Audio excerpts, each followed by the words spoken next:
Okay, 84b, we had a Mishnah that says if you hit your parents, you are liable for strangulation. Says the Gemara, Maka Avi Imo Minalan. What is the source? That when you hit your parents, you get strangulation. Tichsiv Avi Imo Mos Yumas. Says you hit your parents, you surely die. Well, it doesn't say which death. So how do you know what surely die means? The Kol Misa Amura B'Torah, the regular Misa in the Torah is referring to Stam Eino Alachenek, is referring to Chenek. Regular, the word Mos Yumas in the Torah, regular death is referring to strangulation, unless there's a reason to say otherwise. Says the Gemara, well, maybe Ema Adikatile. Maybe you're only liable if you hit them and you kill them. But just hitting them, how do you know that that's prohibited?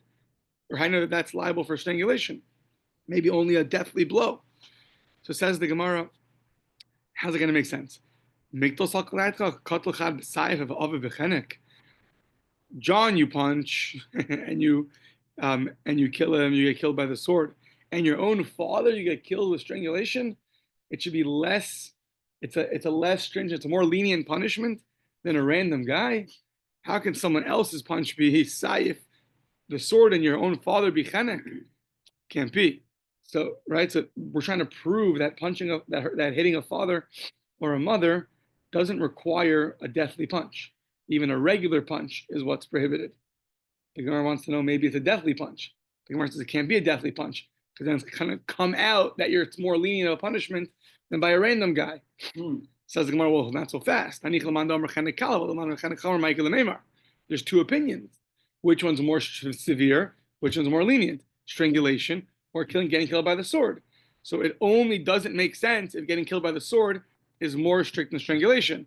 But if you hold like Reb Shimon, that strangulation is more strict than getting killed by the sword, so then maybe you could say that when it says hitting your parents, it's referring to hitting them and killing them. And it is going to be more strict than a random guy. And yet the Mishnah sounds like just a regular hit. Hamaka Avimo doesn't talk about a deathly hit. It's a regular hit. So Ella, what do you have to say like this? Midichsiv make ish v'meis mos yumas. It says in Midbar, if you hit somebody and you kill them, then you surely get killed. Uksiv, another verse says, oh, be'eva hiko, or he hit him out of, he hated him and he hit him, biyado v'yamos, and he killed him. So what do you see there? Both times it says when you hit him, it says, and then you killed him. Sounds like if it doesn't specify and you killed him, it's referring to a regular hit, not a deathly hit. Shmamina, you learn from here. Kol heichad ika hakos stam. Whenever it just says hit, for example, makya avivimo, hitting a parent, it doesn't say hitting a parent and you kill the parent. It just says hitting the parent. So shmamina kol heichad ika hakos stam lav misahi. Regular hitting in the Torah is not referring to a deathly blow. It's referring to a regular hitting. Now the Gemara just parenthetically discusses why you have to have both of those verses teaching you if you hit somebody and you kill them that you get killed. What do you need two verses for? So the Gemara says, "Vitzach lemichtav make ish, vitzach lemichtav kol make vitzach lemichtav make ish, v'itzach lemichtav kol make nefesh." Sorry. So the Gemara goes through now. You have two verses that teach you that when you kill somebody that you get killed. So why do you have to have both of these verses? Just the first verse, if you hit an ish generally refers to an adult. Umeis. So you would have thought, havamina ish de bar mitzvah in katan lo. You'd have thought, maybe if I only hit someone who is an adult, for him I get killed. But a katan, I might be over, definitely certain prohibitions. I'm not going to get killed for that. So kasav ramana, kol make nefesh. All, any soul that you hit and you kill, you get killed, regardless if it's an adult or a child. Because Rahman kol make nefesh, if you just had that one verse, any soul that you kill, then you would have thought, havamina afilu nefelim afilu ben shmona. You'd have thought even if you kill a nefel, a stillborn, it's not really a stillborn. I guess it's not going to. A kid who doesn't last so long. That's a better word. A non-viable child, right? So he's born, but he's not going to make it. or afilu ben shmona, at least in the times of the Gemara, a lady who gives birth at 8 months, that child is also not viable. It's always 7 or 9. So you would have thought if you kol maken nefesh, any soul, right now he's breathing, you kill them, you get killed. To that we say that no, kol maken ish. You need the other verse to teach you.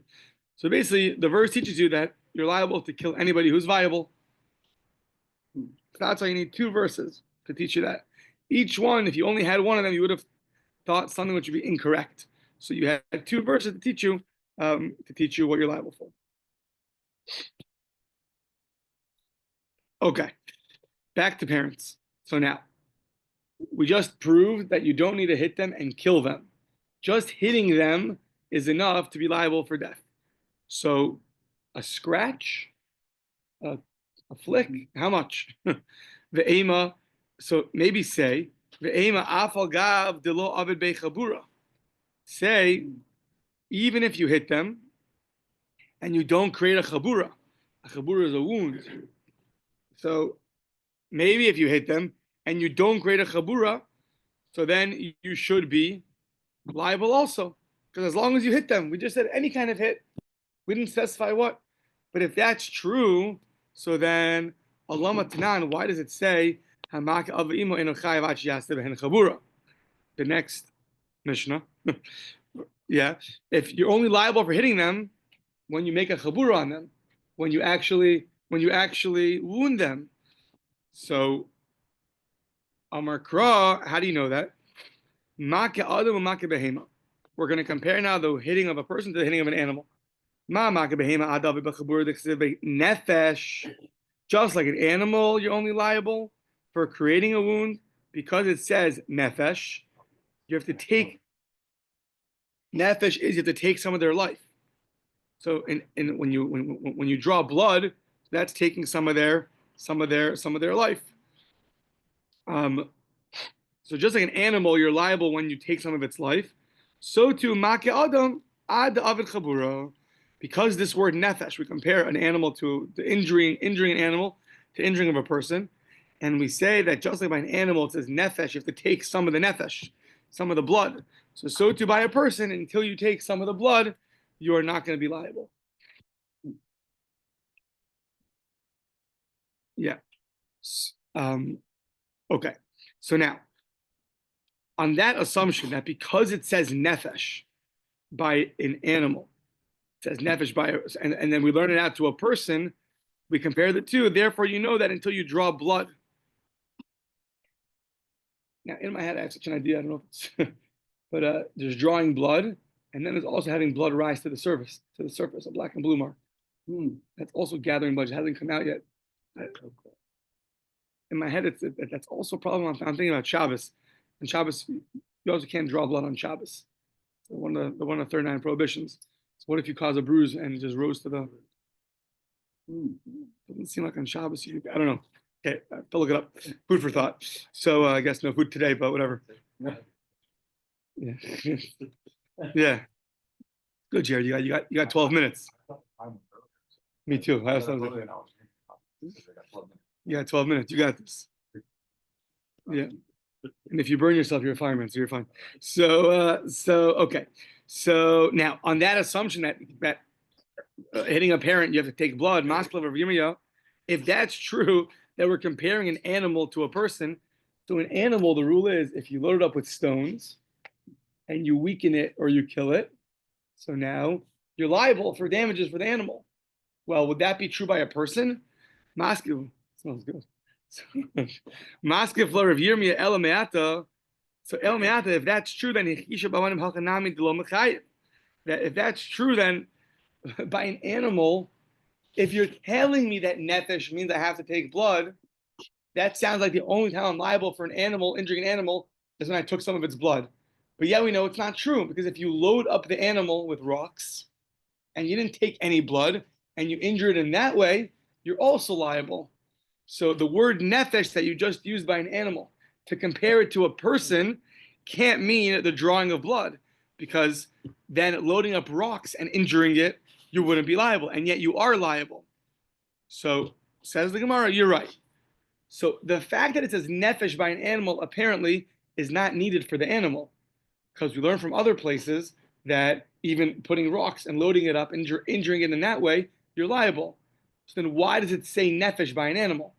So says the Gemara, Ela in eno inyan lenefesh behema, the ha inam yechish b'avnim chayev, inyan lenefesh adam. So says the Gemara, nefesh by the animal is not needed for the animal itself, because there you're liable even for the just weakening it by loading it up with stones, with rocks. So it must be when it says nefesh by an animal, it's referring to a person. And by a person, you're going to only be liable the death penalty by when you draw blood. But you're not going to be liable the death penalty just by loading up the backpack, making the backpack way too heavy as they're carrying it and loading it up with more stuff and then injuring in that way. That way, definitely not a good thing to do, but it sounds like you're not liable as severely as you are by when you draw blood.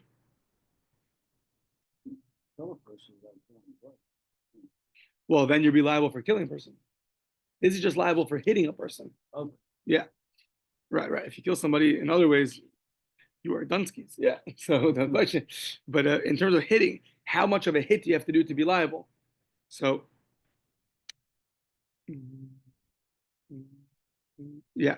So now, well, if that's true now that it says nefesh by an animal, and it's not necessary for the animal, and you apply it to a person, yet we had before that we're comparing some halachas of damaging an animal to damaging a person.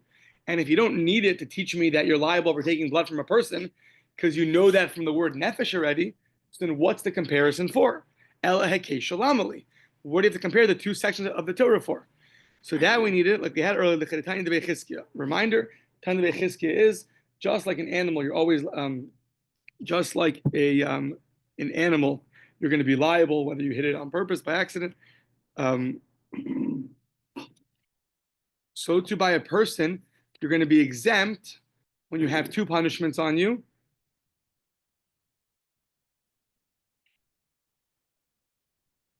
Yeah, just like by an animal, when you hurt the animal on purpose by accident, you have kavanah or you don't have kavanah, you're liable for damages for the animal. A person's always liable. So too, we learn out by a person that when you're liable, two things, right? You can't get two punishments. Tana de Bechizkiah learns a big novelty. He learns that even when you do something, let's say killing somebody inadvertently, you did it without meaning to, at the same time you did something that's liable to be, that you have to pay money for. At the same time you killed him, you also broke his car, or whatever the case is. So you tore his shirt, you shot a bow and arrow, you weren't realizing it. It went through his beautiful new shirt and also through his heart. So there, if the act you did, if you would have done it on purpose, you would have been exempt from money. So even when you do it inadvertently, you're also exempt from money. That's the law of Tana Bechizkiah. And that he learns through comparing the laws of an animal to the laws of a human.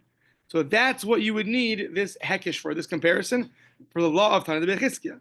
Says the Gemara, okay, but not liable for money. Yeah, not liable for money. Hanich leman isle Tana Bechizkiah. That's very good if you hold of Tana Bechizkiah. But Tana Bechizkiah, not everybody holds of that. Ela leman the less le Tana Bechizkiah hekesh alamali. So if you don't learn, there's some comparison between an animal and a person. It's not to teach you that you're liable for taking blood, because we just apply the word nefesh to a person. It's not there to teach you that you're exempt from money like Tana Bechizkiah. So what's it there for?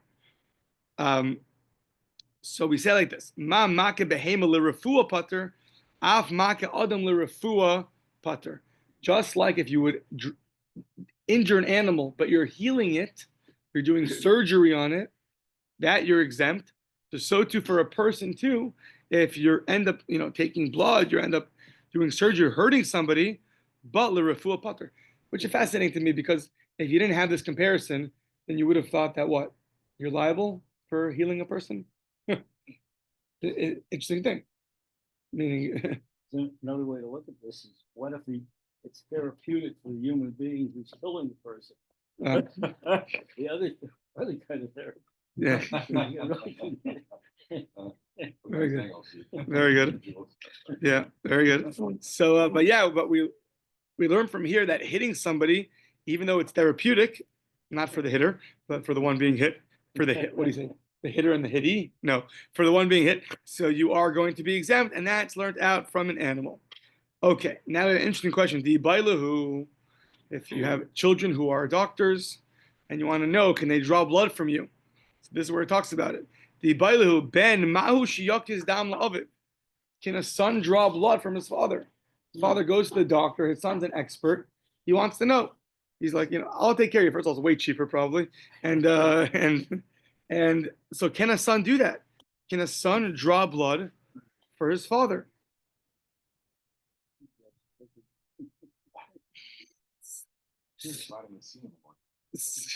So then Maushuk is down the oviv. So what's the answer? Rav Masna Amar. Rav Masna says ve'hafta l'recha kamocha, meaning you're only liable to do to your friends that which you wouldn't want to be done to yourself. In this case, you would want this to be done to yourself because you want to get healed.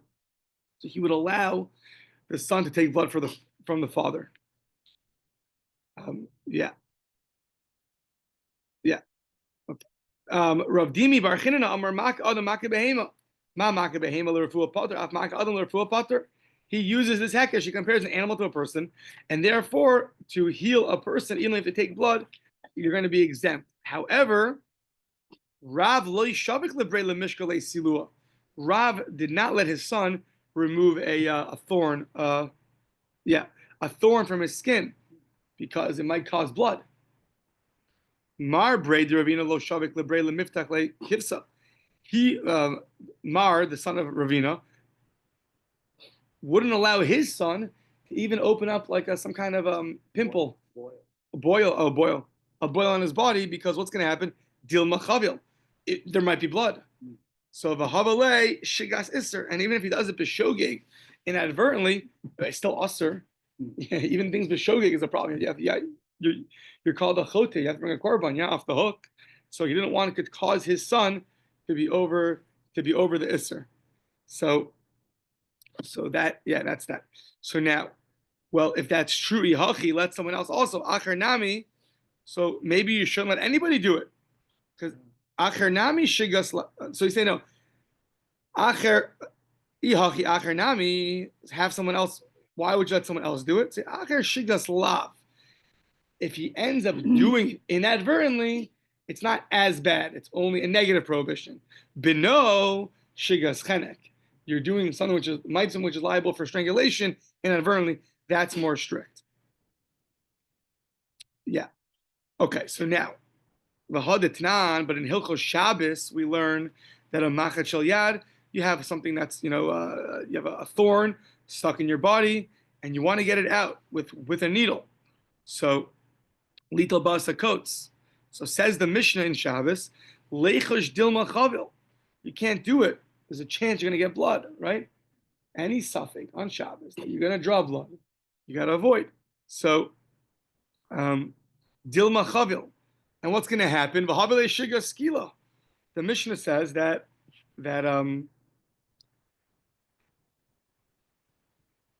sorry.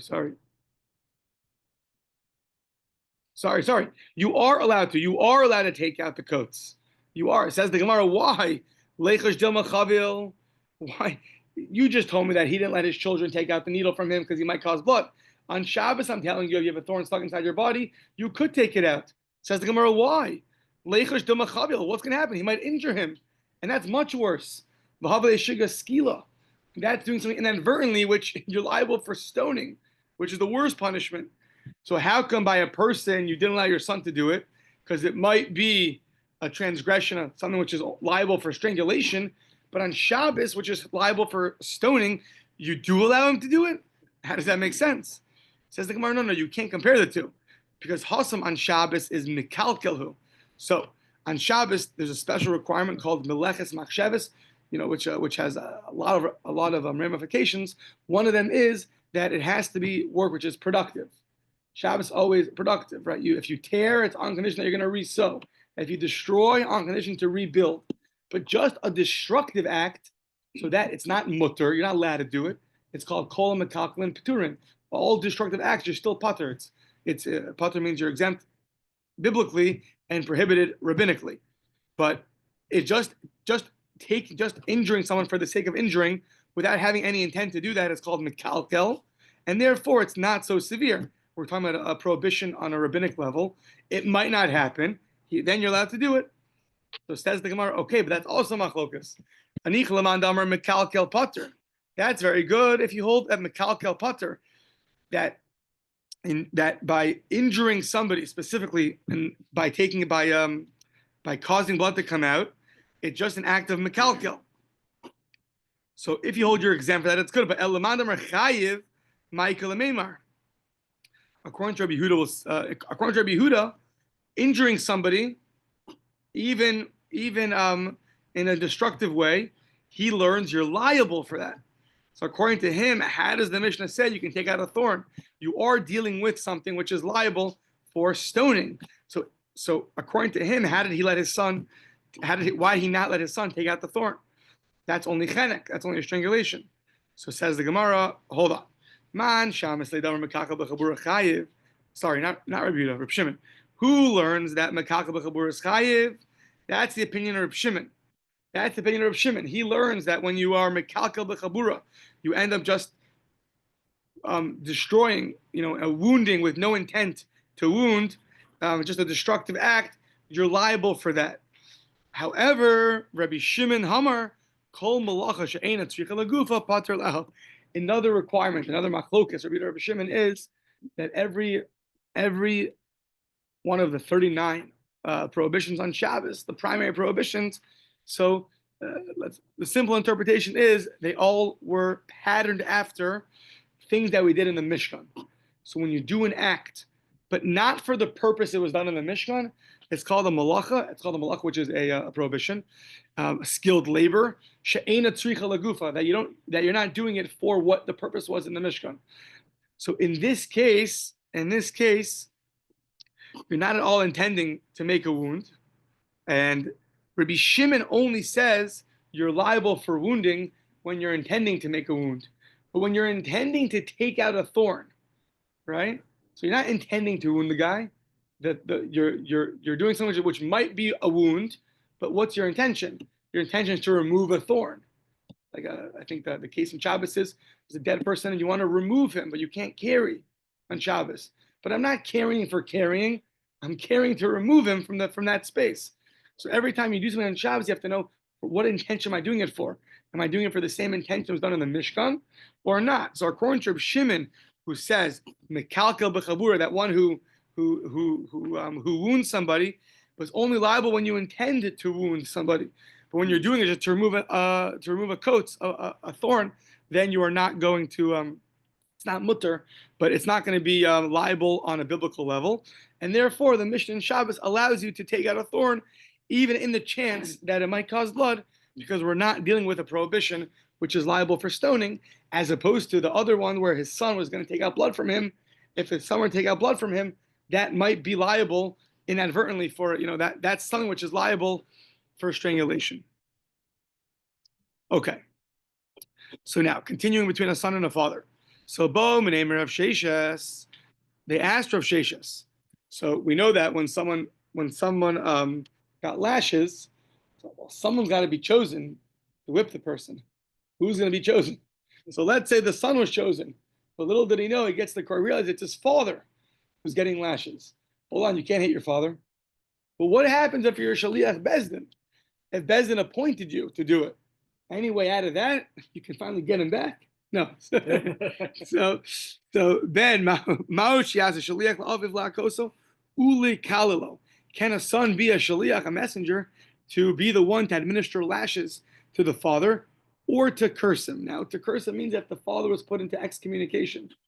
I guess there's some kind of phraseology you say, which is in the world of a curse. And in general, you can't curse somebody. But apparently part of the rules of excommunication was some kind of curse. I don't know the details exactly. But the question is, never done it. So it was done to me, but so that's why I'm in Portland. Excommunicated. No. So 3 out of Yerushalayim. So the question is, is there any way out? Can a son be a messenger from Bezdin to either hit or curse his father? Now, obviously, in those areas, it's permitted in general. Even though you can't hit somebody, but when Bezdin says you have to give lashes, you can give 39 lashes. But if you give one more, that's a biblical prohibition. It's not a free-for-all. So Okay, so let's see. What did Rav Sheshes respond to this question? So Amrle says, the Acher mi hitiru, says, hold on. In general, someone else can go hit somebody? No. So how can they hit somebody over here? Ella kavod shemayim adif. Because, very interesting, kavod, the honor of heaven takes precedence. When you're administering lashes to somebody who's liable for lashes, it's the kavod, it's the honor of heaven. You're doing God's work. Davening is God's work. Lashes is God's work. Yeah. Serve Hashem in every situation. So, Hachanami say the same thing by the son. Kavod shemayim adif. So too, say by the son, he's doing kavod shemayim, and therefore he's allowed to go and administer lashes to his father. Now, we're going to go through this one or two brises. If he smiles too much, having fun. Yeah, it's not good, but he's not liable for lashes. He's liable for other things. Bad midos. What? I think find somebody else to hate your father.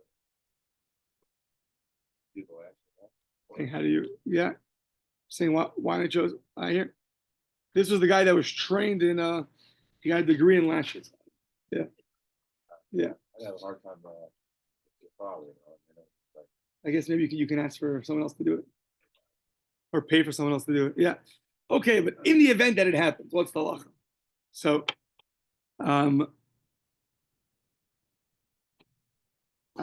For instance, let's say the son is the one of the few people that's knowledgeable in town in terms of halacha, and he realized that his father's liable in lashes. He's gonna ask someone else to do it. Who knows if they know how to do it? How many they have to do? Who knows if they have the right intention? Maybe they'll be laughing the whole time while they give lashes. My father sent me to yeshiva, and I learned that when you give lashes to your father, you shouldn't laugh. So I should do the lashes. Well, I should be ridiculed. Now I'm embarrassing him.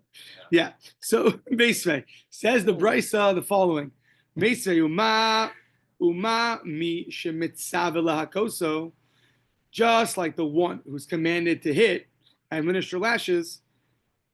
So umami mitzvah lahakoso, mitzvah shelo lahakoso. Just like you have some, so we're being a little bit cryptic now, and we'll fill in the details in a second. So umami mitzvah lahakoso, somebody who has a mitzvah to hit has a mitzvah to not hit. So misha eno mitzvah lahakoso, one who never has the mitzvah to hit, eno dinja mitzvah shelo lahakoso, for sure should be commanded to not hit. Okay, so what does that mean? So Ma'ilav are these two cases of somebody who is commanded to hit and not commanded to hit. What are they talking about? Aren't they both talking about Ma'ilav idi b'makom mitzvah?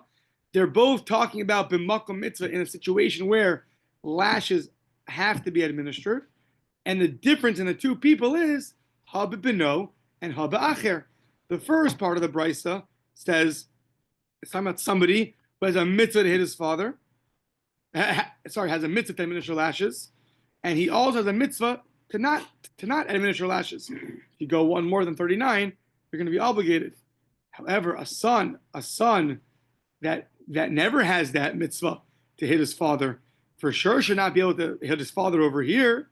So according to this, the brisa tells you that a son is not able to administer lashes to their father, and if that's true, that's against Rav Sheshes, who said he's doing the honor of heaven. It's allowed. Says the Gemara, no, that's not the way you understand this brisa. It's not talking about two people in a lashes situation. One is someone else and one is the son. Rather, lo shna beno v'lo shna acher. It doesn't matter if it's a son or somebody else. They're both allowed to administer lashes. So then what are these two random, not too random, but what are the two people in the brisa talking? Who are they talking about? V'lo kasha. Kan b'makom mitzvah, kan shelo b'makom mitzvah. The beginning and the end of the brisa are talking about two different scenarios. One is talking about when you're in a situation of a mitzvah, of administering lashes. Irrelevant, you, the son, doesn't matter. And kan shelo b'makom mitzvah. So, the haki katani is going to, just outside for a second, it's going to go like this. In the place where you're liable to give lashes, where you're the messenger of the Beis Din, and you're commanded to give lashes, you still have a prohibition to not give the guy one more lash. Meaning even the area where it's allowed, it's only allowed 39. But if you do one more, you're liable.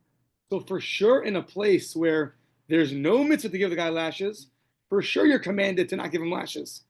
And that would be a source for where you know that you can't hit somebody. So from here, from hitting your father or hitting a friend, you can't do it, right? So now, inside, v'haki katani, uma b'makom mitzvah, just like in a place of a mitzvah where you're commanded to give lashes, shem mitzvah la'akoso, it's a mitzvah to hit the guy. But at the same time, simultaneously, mitzvah shelo la'akoso, there's a mitzvah to not hit the guy. So for sure, when you're on the street and he cut you off, or he walked in front of you in the crosswalk, or whatever, or so shalob makom mitzvah. When you're not in a makom mitzvah, you're just on the street where ain't no mitzvah la'akoso.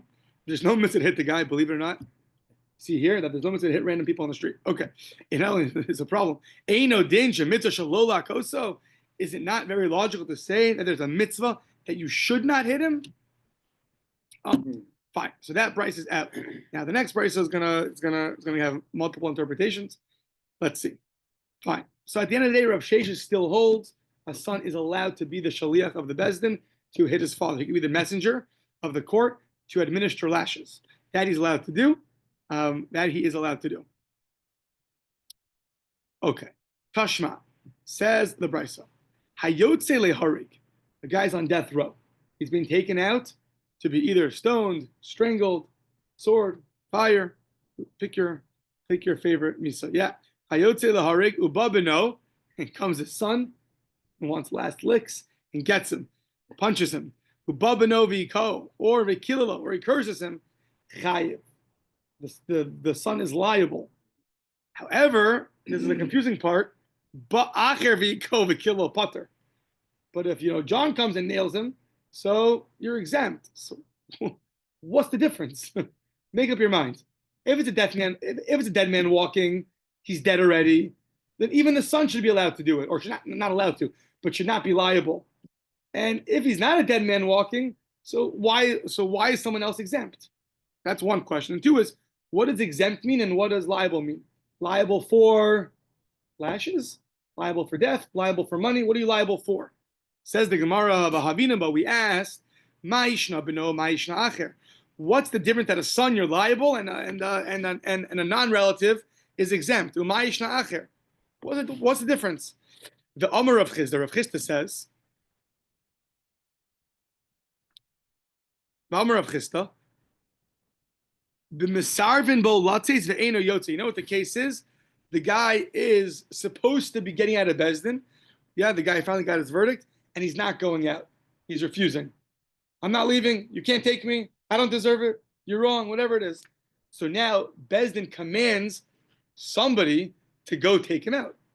So in that case, if a son were to go and administer a punch to help him or a push to help him get out of there, that the Bryce says you're liable, even though Bezdin commanded you.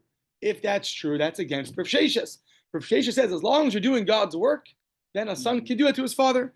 Here we see, according to Rav Chisda, the way he learns the Brysa, that a son is not allowed to do it. You have to get someone else to do it, and he's allowed to do it. So what's Rav Sheshes going to do with that Brysa? Rav Sheshes, Mokila,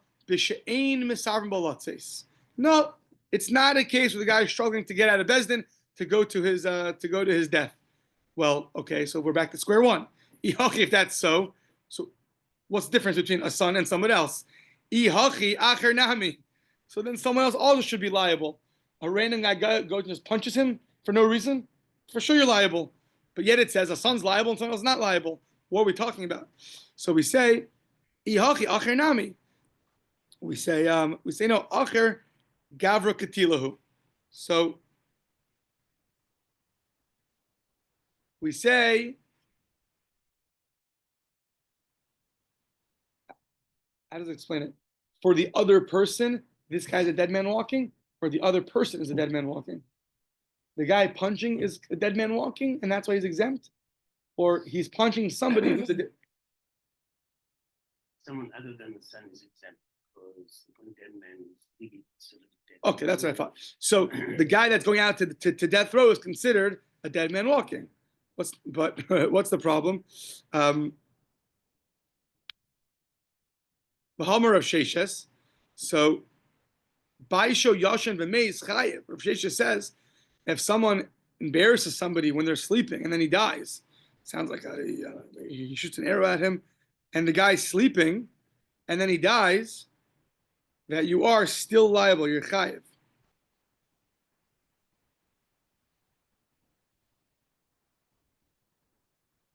Sounds like you embarrass somebody while they're sleeping, then the guy died in his sleep. You're chayev. You're liable, even though the guy ended up dying, but you're still liable because you embarrassed him. So too here. Even though the guy's dying, but you still hit him. So what's the difference? What's the difference? At the end of the day, just because he's dying doesn't mean that you should be off the hook. Hacha b'may eskinan. What's the case? Pishiko haka she'ein ba sheva pruta. We're talking about a punch, which is a very, very weak punch, and you're not even liable a penny's worth. Very minimal damage. So the Hamar of Ami Amar Rabbi Yochanan, Hiko haka she'ein ba sheva pruta, loke. But Rabbi Yochanan says, if you hit somebody that's not worth a sheva pruta, you're still liable for lashes. So the Brisa said that if someone else punches this guy a punch which is less than a penny's worth, he's exempt. But Rabbi Yochanan says if you punch somebody, even a punch that's worth than a penny's worth, less than a penny's worth, you're liable. So what does exempt mean? So my pater, exempt means the kamar pater mi mum. It means you're exempt from money. You're liable for lashes. You're exempt from money. So then it means that a son who hits somebody that's less than a pruta will be chayiv. What's chayiv? Must be chayiv for money. Someone else punches him, he's exempt from money, implying that if his son hits him, he'll be liable for money. Michlal de beno chayiv b'mammon. That can't be because it's less than a penny's worth. Less than a pruta, you're never liable for that. You're only liable for more than a pruta. So at the end of the day, what are we talking about? Ela bedino. It must be exempt and liable means exempt in law, in justice. He'll get lashes, and you don't get lashes. So then, hachanami bedino. So to here, you have to say that the son is also liable. So chayiv and pater means liable. So then we're back to square one. Why is someone else exempt from lashes? Why is the son liable? Ela acher hainu taima de pater damakra v'nasi ba'amcha lo seor ba'osa ma'isa amcha. The verse by cursing says you're only liable for cursing somebody who's still part of the nation, who's doing acts that are part of the nation. Meaning, once you do something that puts you outside, like you're getting killed for a reason. So that's not anymore ma'isa amcha. That's not Jewish acts. Yeah. Mm-hmm. So it's something that you remain right there. He's excommunicated before he committed this act. If he's excommunicated before, but if he's a shaliach of the bezdin, it could be different. Right? To just curse somebody, you can't do. But to curse somebody who's on his way after doing something which puts him out of the fold, so to speak, at least for certain halachas, I think for Lashon Hara it's also like that. That it's usher, but for people that are no longer doing things that are part of the fold, it could be one's allowed to. So it says the Gemara, okay, fine. So I understand why someone else is going to be exempt because this person didn't act properly. However, hatenach klala, that's the verse only by cursing. What's with hitting? Hatenach klala hakami nalan. What about hitting? Says the Gemara, Demakshin and Hakala Klala. We compare the two. Hakata Klala, and therefore even by hitting. Okay, but back to square one. That's just why someone else is exempt. Why is a son then liable? Ihaki benonami. A son should also be exempt for hitting his father, who's no longer doing things that are part of the fold. He's no longer osa maisa amcha. He did an act which is liable for death. So therefore, it should be, if you're learning a hekesh from cursing, you should be allowed. He should also be exempt for hitting his father. And yet we say he's liable. So that we say Kedamar of Pinchas, Bishas Tshuva. The guy did tshuva, okay, but then Hachanami Bishas Tshuva. So if the guy did tshuva, then Ihachi Acher Nami. So if the guy did tshuva already, and that's why the son is liable, so why is someone else exempt? If the guy did tshuva, then it's interesting that you can do tshuva even on death row, right? You're going to have to get killed, you still can do tshuva there, and it's going to make a big difference because now someone who punches you or curses you, they're going to be liable. So then. But if that's true, then why is someone else exempt and the son liable? everywhere you go, you're not going to be able to figure it out. So, ihachi akarnami, Amar of Mari, be'amcha, be'mekuyim shebe'amcha. So we're talking about somebody who is the general rule of cursing is by someone who's fitting to be sustained, to be as part of the Jewish people, but not somebody who's going to go get killed. Osamaisa amcha means he's doing part of he's in the fold and he's doing things. He will continue to do things that are part of the fold, excluding somebody who's about to get killed. So, okay, then if that's true, so then ihachi benonami. So that's why someone else is going to be